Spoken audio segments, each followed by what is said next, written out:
বাংলাদেশের কোটা বিরোধী ছাত্র আন্দোলনকে কেন্দ্র করে সংযুক্ত আরব আমিরাতে কয়েক হাজার প্রবাসী বাংলাদেশি বিক্ষোভ সমাবেশ বের করেন।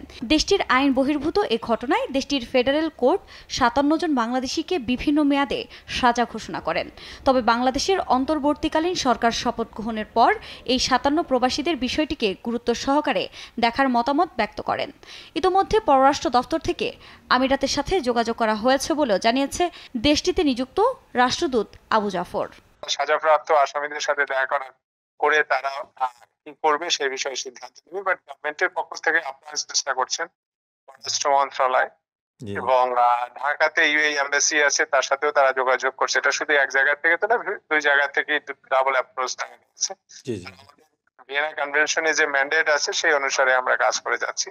এদিকে ৫৭ জন প্রবাসী গ্রেফতারের পেছনে দুবাইয়ে নিযুক্ত কনসাল জেনারেল ইন্ধন রয়েছে বলে এই মর্মে গণমাধ্যমে প্রচারিত কয়েকজন আইনজীবীর বক্তব্যকে ভিত্তিহীন বলে উল্লেখ করেছেন consul general BM Jamal Hossain. আমিরাতের প্রশাসনকে বিক্ষোভকারীদের প্রসঙ্গে কোনো বার্তা বা পরামর্শ দেওয়ার সুযোগ নেই বলেও উল্লেখ করেন তিনি।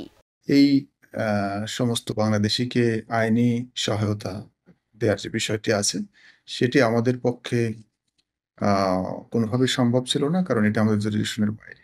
যদি এটা দুবাইয়ের কোনো কোর্টে হতো তখন হয়তো আমাদের একটা সুযোগ থাকতো সেখানে আমাদের লোক পাঠানো, আমাদের লিগাল অ্যাসিস্ট্যান্স পাঠানো, কিন্তু আবুধাবিতে হওয়াতে এটি আমাদের পক্ষে সম্ভব ছিল না।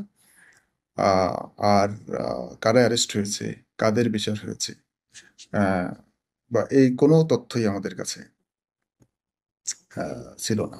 এবং ইভেন এখন পর্যন্ত আমরা বিভিন্ন সোর্সের মাধ্যমে বা ভিকটিমের পরিবারের মাধ্যমে যে ইনফরমেশনগুলো পেয়েছি, এর বাইরে আমরা অফিসিয়ালি এখন পর্যন্ত কোনো তথ্য পাইনি তাদের।